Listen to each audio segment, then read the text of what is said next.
come down the straight. How long is a foot on the left? And on the inside, Snazz Man is short of room there. Done no favours by Black Anthem. Meanwhile, How Long Is a Foot lands ahead to Black Anthem in second. Snazz Man, jockey, may have a problem with the equipment there. Looks like she's lost an iron as they race towards the last. Vexilum is still staying on. Meanwhile, How Long Is a Foot has gone for home. How Long Is a Foot makes a mistake. Snazz Man is closing, and Snazz Man has now grabbed the lead late on and is striding clear. It's Snazz Man, despite Lucy Gardner losing her irons, is out in front by about 4 lengths. Snazz Man well backed in front by 5. This is a good ride by Lucy Gardner to stay on board, and she wins. Snazz Man.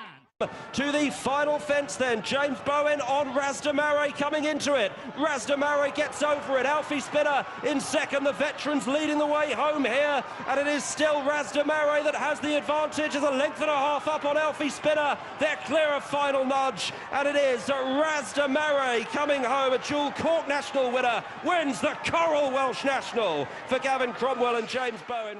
Our Lady a little bit deeper. Alcan's got a nice gap between horses. Sonet is next. Newmarket Warrior's travelling pretty well. Abu Sharma's been drawn wide. Natterjack is next. The sprint is on now. Back towards the final furlong and a half. Alcan coming through near side. Far served Abu Sharma. Here's Newmarket Warrior trying to blast between horses and Swan's Way from the back under this near side rail. Inside the final half furlong they go. Newmarket Warrior. Man of Verve from nowhere on the far side. Swan's Way kept going. Newmarket Warrior from Man of Verve, who's finishing strongly. They race up towards a line. That is desperate. Man of Verve, far side, Newmarket Warrior. Western Duke together, and then a length and a half to the blue and yellow of Aircraft Carrier around the outside of Jack Bear and the orange. In fact, it just goes past him now as they head down the far side. Big move from Aircraft Carrier, blue and yellow. Gone from last, is about to hit first position. Did it in 2 furlongs down the back straight. Got a half mile to go, and Aircraft Carrier's gone on. Galileo in second place against the running rail, and Charlie D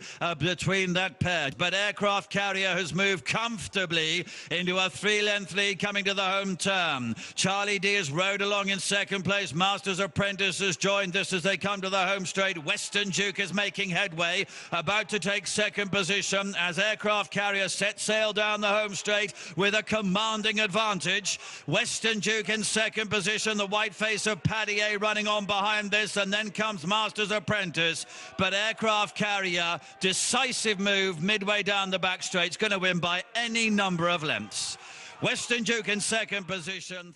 Lead from Hard to Rock in second under Paige Fuller, who hasn't quite given up the fight. Midnight Queen is still staying on, back in third. 2 from the end. Top Chief over that one safely, 4 lengths in advance of Hard to Rock. Midnight Queen is still keeping going. Then Charlie Mon and Oriental Fixer racing down to the 20th and last. Top Chief with the lead. Midnight Queen is storming home to the outside of Hard to Rock.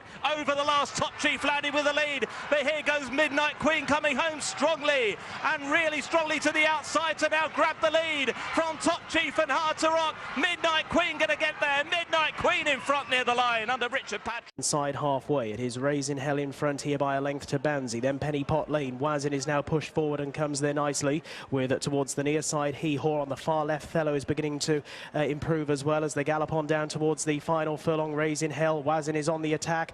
Near side is Penny Pot Lane. Fellow still coming, and over to the far side. Commander Kirkup is kicking off. This is wide open. Into the final 150 yards they come. Wazin with near side Thello. Nick Vera right down the stands rails is charging home as well. Nick Vera's finished fastest of all. Nick Vera goes on to win by a length over Thello in second, then Mutabahi.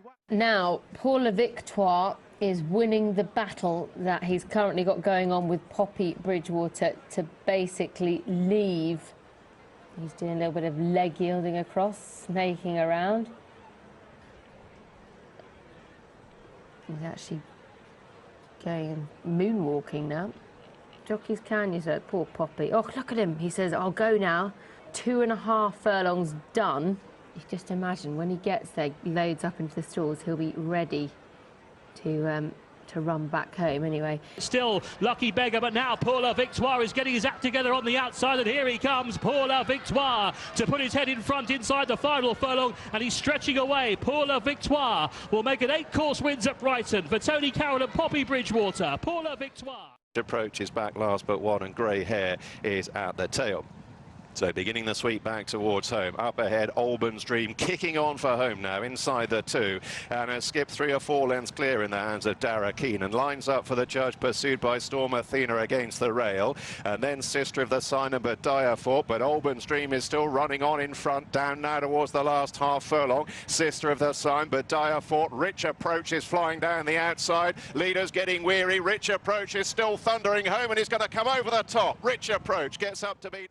Missing the break as they jumped out the stalls, Stammers was forced to hold his mount up and was some 15 lengths off the lead as they turned into the home straight. St Andrews started to respond to pressure with 2 furlongs left to run and hit the front with time to spare, grabbing victory from the jaws of defeat. They run now down towards the final furlong, and it's Highway Robber under Paul Lemieux, who lead by 2 lengths. St Andrews is flying from the back of the field under Ollie Stammers. Look at St Andrews go in the closing stages. Picks it up now from Highway Robber, and running for the line, it's St Andrews to win it. The main group, Esaka, the light blue sleeves, right at the back of the main group, and then outpaced in rear is Storm Lightning. Heading for home, Archie Stevens goes head-to-head with Red Stripes. Bustled along in third is Take a Chance Jimmy. Whispering Soul alongside as the leaders swing for home and head to the final furlong and a half. Red Stripes on the right now goes on. A length clear of Archie Stevens, Whispering Soul, and then comes Take a Chance Jimmy, finding daylight now and staying on is Compton Abbey, the light blue sleeves. Inside the final furlong, still Red Stripes with the advantage. 2 lengths clear. Whispering Soul in second place. Esaka's finishing fast down the wide outside, and here's Storm Lightning from the back of the field and bursts through late to seal it. Strongly nearest to us and jumped that well. Slight error there by Rory Hugh. Anoko's in behind with Burrows Lane, and then comes Vivant as Wicked Spice has been pulled up, making their way towards the final 2. Master of Deception still in the lead. Time for Ben, there's the one who's been travelling well, is now starting to stay on quite handsomely towards the near side. Then comes Anoko. Vivant is responding for pressure in behind as they took 2 from the finish. Master of Deception's being hard read and still going well. Time for Ben. Vivant continues to make good headway in behind. Final flight coming up. Time for Ben touches down. An error by Anoko and well held. Time for Ben in front, being chased by Vivant, who's really rallying to the cause on the far side. Time for Ben from Vivant and Master of Deception. Time for Ben needs the line. Here comes Vivant with a late rattle, and Vivant has won. Tremendous ride from Richard Johnson.